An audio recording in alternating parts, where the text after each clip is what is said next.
Well, it was the biggest story of the past week in politics for sure. Former President Donald Trump indicted this week on charges of trying to overturn the 2020 presidential election, with the most serious counts calling for up to 20 years in prison. Trump has pleaded not guilty.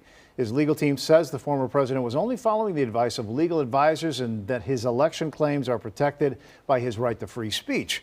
The next court hearing is set for later this month, and a tentative trial date is expected soon. So joining us now with his insight on Trump's legal challenges, the host of the WGN Political Report, Paul Lisnek. It's been a week. Yeah, I was going to say, you've been here quite a lot here. Yeah. Trump had a political stop in, what was it, Alabama tonight? Alabama, and he's talking about his civil rights violated at the arraignment. Well, I mean, he can say, look, let's remember that even the indictment said you can say what you want, you can lie.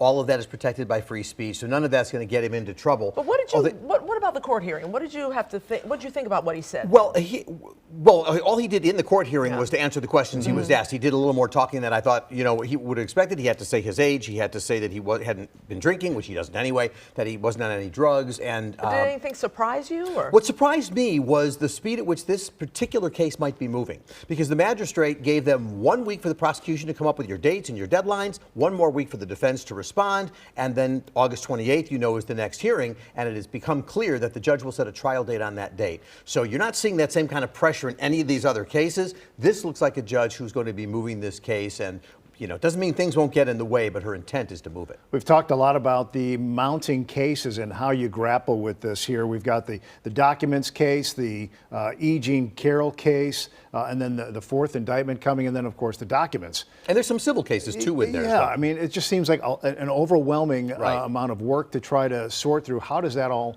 kind of unfold? So to date, the judges have not been talking to each other. They didn't need to, but you make a good point, Ray, which is to say, and look, Georgia may be coming up in the next week or two.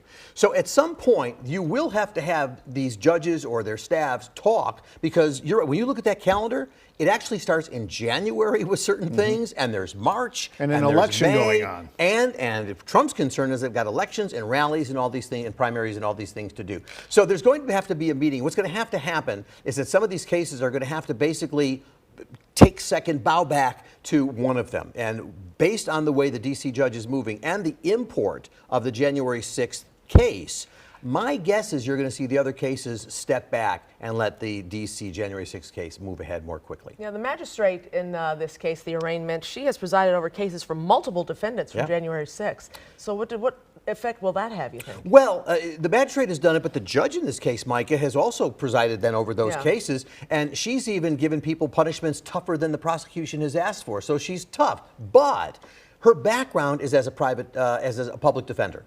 So that means she understands protecting the rights of the accused and all that. So, and by the way, when she was confirmed by the Senate, 95-0, it was a unanimous vote. So the people who are saying now that she can't be fair and she's a terrible judge, which includes Lindsey Graham and Marco Rubio, they voted for her.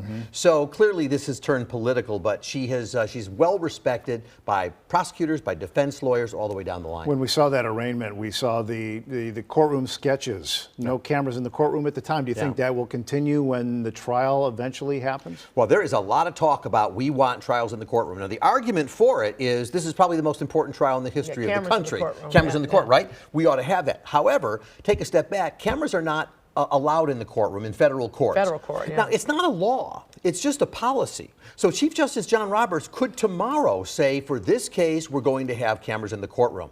Most legal experts pretty much predict that he won't go for that. But there are other options. Remember, the Supreme Court has come a long way to now allowing audio recordings to come out. It used to be they'd come out the next day. Now we're getting them contemporaneous to the arguments. So he could do something like saying, we'll give you an audio feed and let that happen. That's not going to satisfy the media, and the media will be in court, I'm sure, fighting for it. But many say he just won't give in. I think if there's any case you have to sort of allow cameras in the courtroom, it's got to be this one. The arguments against it are really archaic at this point. They're going to influence the way lawyers are presenting and what they're doing, and the cameras are so hidden, so not there, that it just doesn't make any sense anymore. We're behind the times by not allowing them. You've seen Trump's lawyers all over the place talking about his defense will be freedom of speech. Can he use that, though?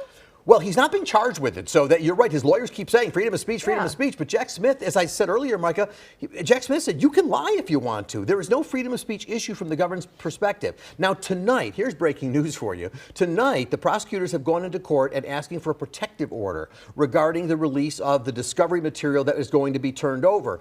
It's kind of can be a routine thing, but not necessarily here. And I think what triggered that was this afternoon was a tweet from the president, from former president, where he said, "If you go after me, I'm coming after you." Yeah. What does that mean? Yeah. It sounds threatening. And so now you see the prosecutors going into court and basically saying, look, we need protective orders because these threats, there are people who love President Trump and they will respond to words like that. And so that kind of thing, I think the prosecution is going to push to stop. President Biden has been very careful to stay out of this. He's on vacation.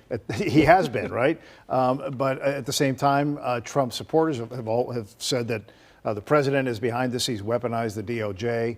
How long do you think the president will stay silent on this? Look, I take the president at his word that he's letting the Department of Justice do what it does and he stayed out of it. I take him at his word because that's what presidents do.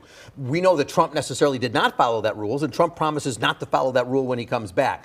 But there's nothing other than wanting to believe that Biden's really pulling strings and everything. Presidents are independent of the Department of Justice, or I should have said that the other way around. And I just don't think he's involved. So yeah, he's riding his bike because he's just not taking a role in this. How long can he stay silent? I think he will continue to stay silent. And even though he's actually asked Democrats to kind of be quiet about it, whatever messages are going to come out are going to have to come out through congressmen and senators. You have a pretty special show this weekend, don't We you? do, Mike. It's fun. You know, Lori Lightfoot has not done any talking really since she left Yeah. office. So we arranged to get together and we meet at a bar over drinks. I had a frozen pink Barbie thing.